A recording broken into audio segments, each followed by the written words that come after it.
Hello my dears and welcome back to my corner of the internet. I'm Shannon and tonight I've got another book talk video to share with you guys. And tonight we are talking about Ripe by Sarah Rose Etter. I read this book thanks to a recommendation from one of you guys, and I always take your recommendations very seriously, so always leave them. And when I read the blurb about this one, I was like, yes, I need this, because I'm currently really into am I crooked? I'm currently really into weird stories about weird women. I heard somebody refer to it recently as sad girl literary fiction. That works too, but I prefer the weird element to be in there with the sadness. But anyway, I'm going to give you a brief blurb about this one, because it's one of those books. It's not a ton of plot. It's mostly vibes. And, not a lot happens. We're just kind of going through the motions with this woman throughout the days. Her name is Cassie, and she works at a tech company in Silicon Valley.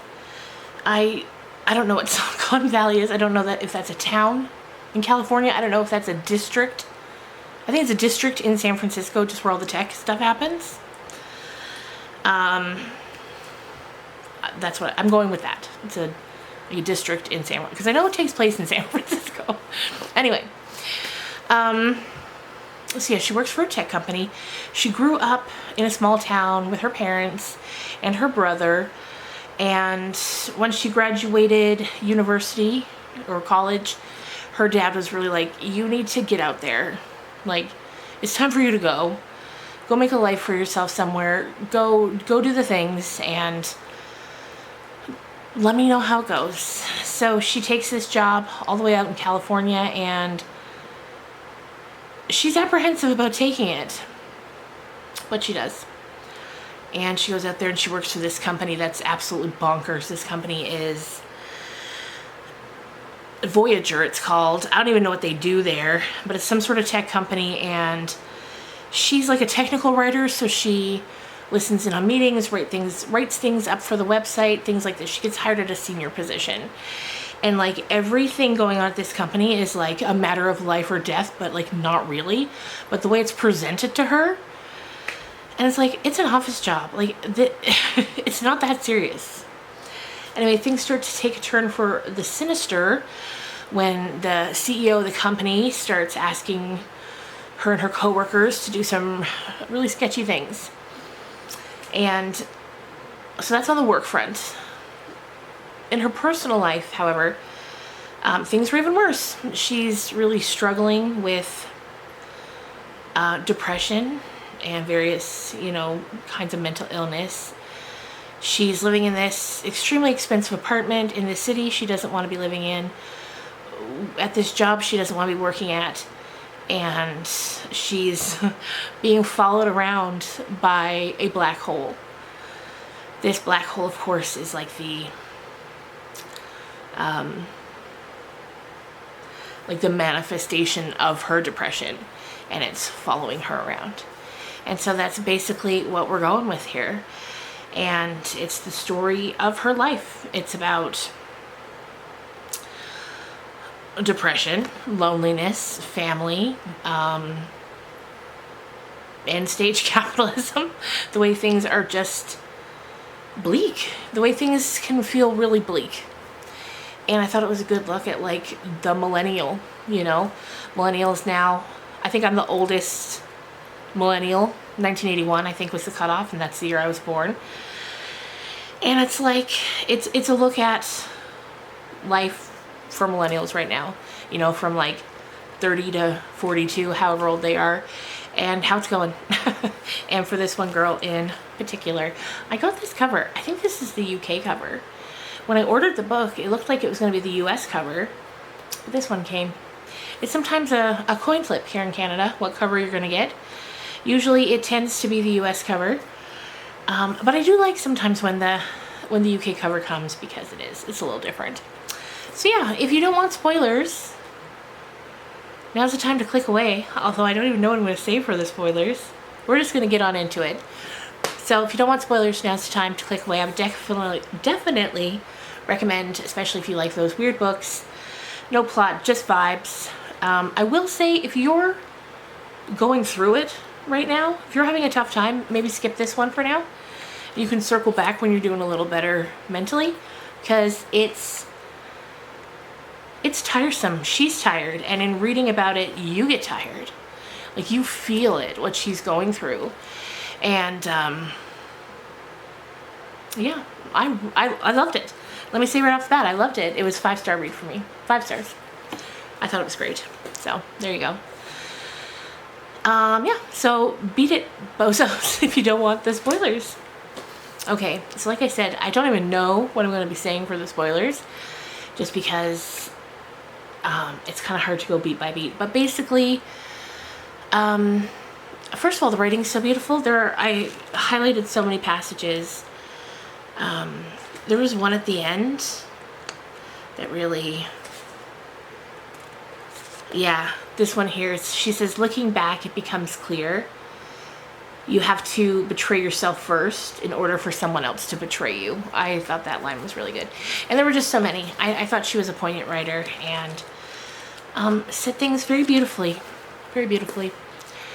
So, yeah, she's dating this man who we know as the chef. Because he's a chef. He has a girlfriend, but he's in an open relationship. And so, he sees her when he can.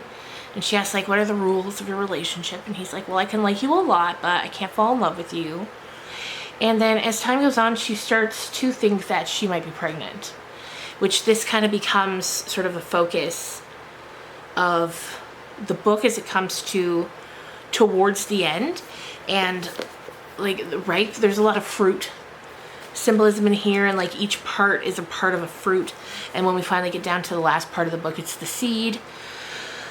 And she's an unlikable character, but that doesn't bother me. I like unlikable characters.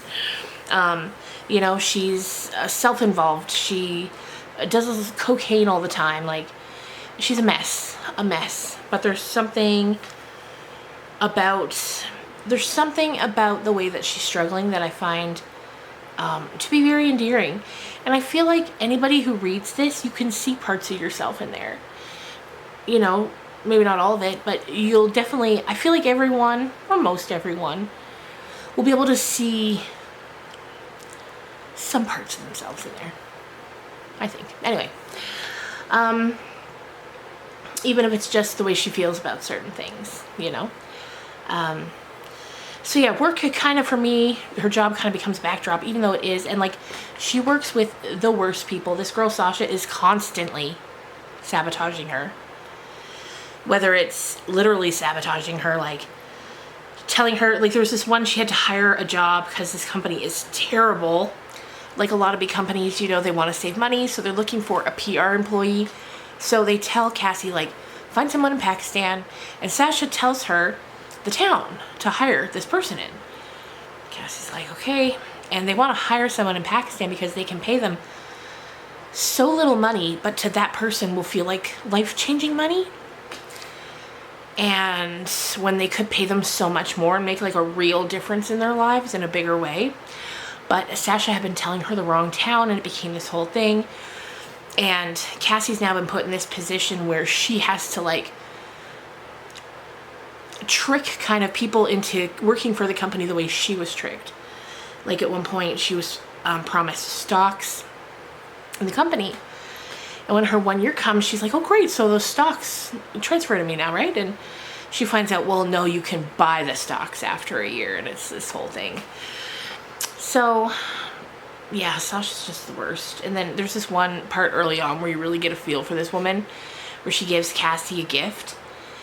And it's like this decorative plate that says, like, she thought she could, so she did. And then after she gives it to her, she's like, oh, by the way, the last project you turned in, it was absolute shit. Do better. Like, terrible. And she's constantly putting Cassie down. It's crazy. Crazy. So, as time goes on, she keeps thinking she's pregnant with the chef's baby. And, you know, she decides she doesn't want to have a baby with somebody who, you know, off the bat has told her he can't fall in love with her because that's... He already has a a relationship, a girlfriend that he loves. So not an ideal situation, and she starts to, you know, consider her options, and eventually she decides to have an abortion, and that's towards the end of the book. At one point when she goes to have the scans done before the procedure, the doctor's like, you don't have to worry, like, you're not going to see anything, there's no baby in there, it's just, because she was only like 5 weeks pregnant, she's like, it's just a tiny clump of cells. I think she refers to it as the size of a pomegranate seed. And when she looks at the screen, she sees a little tiny black hole like hovering over the baby's shoulder. Not the baby's, clump of cells shoulder. And she sees that as like, you know, being, to her, that's her fear manifest of passing down this depression to a child. She doesn't want to do that. And then, yeah, all throughout, you've got this black hole following her, and he kind of becomes a character all on his own, even though he's just lurking about. And we see that she does the drugs to self-medicate, because when she does the drugs, he gets smaller, or she, it gets smaller, and it kind of leaves her alone a bit. And it's been with her since she was a child, and she has a very fraught relationship with her mother, very fraught. Her mother is constantly like throwing daggers at her with her words, just cruelty with her words. And she talks about how painful it was when her brother was born, because her mother didn't treat him that way. She got to see the way that her mother loved her brother, and it hurt her. She felt very sad about it, as you would.